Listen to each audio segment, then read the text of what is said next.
और हमारा मन तो कितना निर्बल है, कोई रिसेप्शन में या प्रसंग में जाके फिर वापस घर आते तो चर्चा क्या होती है देख लेना, वो आया था, वो नहीं आया था, वो लेट आया था, वो खाने के वक्त आया था, उसने मेरे सामने देखा लेकिन स्माइल नहीं किया, मुझे उससे मिलने की इच्छा थी लेकिन उसके चेहरे पे एटीट्यूड अच्छा नहीं था, उसने ये पहना था नहीं पहना था। 2 घंटे तक फंक्शन के बाद घर में यही चर्चा होती है सबके घर में, यस और नो, वे आए थे वे नहीं आए थे, उसके लिए आप फंक्शन में गए थे।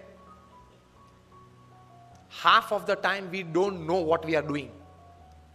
50% जीवन तो यूं ही पानी में चला जाता है, हमको कॉन्शियस स्टेट में पता ही नहीं है कि हम क्या कर रहे हैं।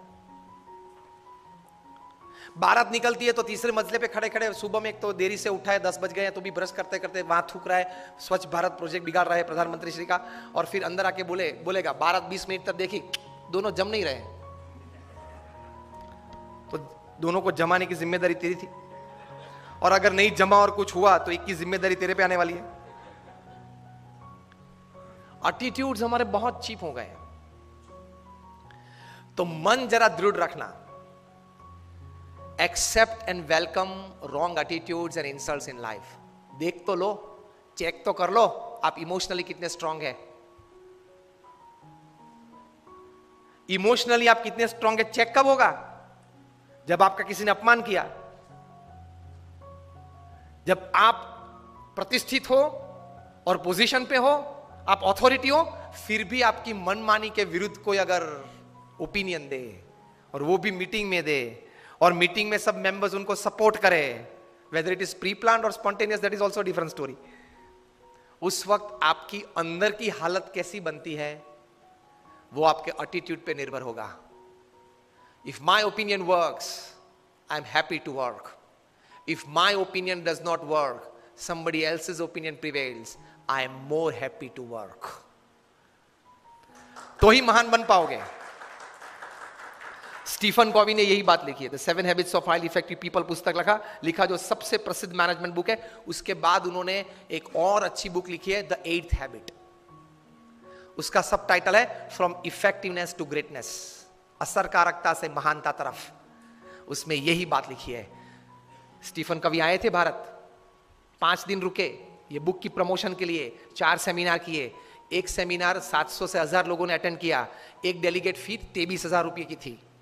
मुंबई में ओपनिंग हुआ, ओबेरॉय में फंक्शन था, 700 सीट्स थी, 24 घंटे पहले ई टिकट ओपन हुई और 86 सेकेंड्स में, 1 मिनट एंड 26 सेकेंड्स में 700 डेलीगेट्स ने पैसे भर दिए पूरे भारत में से, क्योंकि नाम तो बड़ा था स्टीफन कॉवी। 6 घंटे के सेमिनार में 5.5 घंटा सेमिनार मैनेजर्स और वीडियो ने चलाया। आधे घंटे के लिए ही सिर्फ स्टीफन कॉवी मंच पे आए थे। आधे घंटे में 10-12 बार वे एक वाक्य बार बार बोलते थे। वही वाक्य को, वही सेंटेंस को बॉक्स आइटम बना के दूसरे दिन डीएनए न्यूज़पेपर में पूरी आर्टिकल छपी थी। If you have not attended yesterday's Stephen Covey seminar, you can read this article. It is equally good in the thought process of attending the whole seminar. और अगर आपको पूरा आर्टिकल पढ़ने का समय ना हो तो ये बॉक्स आइटम आप पढ़ लेना। ये बॉक्स आइटम में जो बात लिखी है, that was the sentence that Stephen Covey talked again and again, perhaps more than 10 times in his half an hour of physical presence upon the stage. और वो क्या था? Don't expect others to change.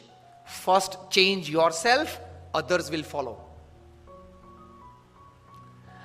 वो व्यक्ति मुझे अनुकूल हो वो बाद में सोचना, पहले कौन सी जगह पे मैं उनको अनुकूल हो सकूं वे पहले आप सोचे।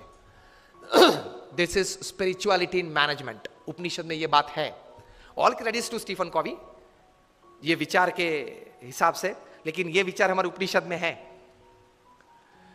Don't expect others to change. I am quoting Stephen Covey not just word to word but letter to letter. Don't expect others to change, first change yourself to suit others and then others will follow. तो attitude ये रखना है काम करने कि मुझे सब कोई अनुकूल हो तो देखो मैं कैसा काम कर पाता हूं, वो एटीट्यूड नहीं है, गलत है। आप अपनी टीम को अनुकूल होकर सबके पास अपनी एनर्जीज डेवलप करके टीम वर्क बढ़ा के कैसा काम कर सकते हैं, वही सफलता है। तो that comes in attitude. Don't expect others to change, otherwise everybody is expecting others to change.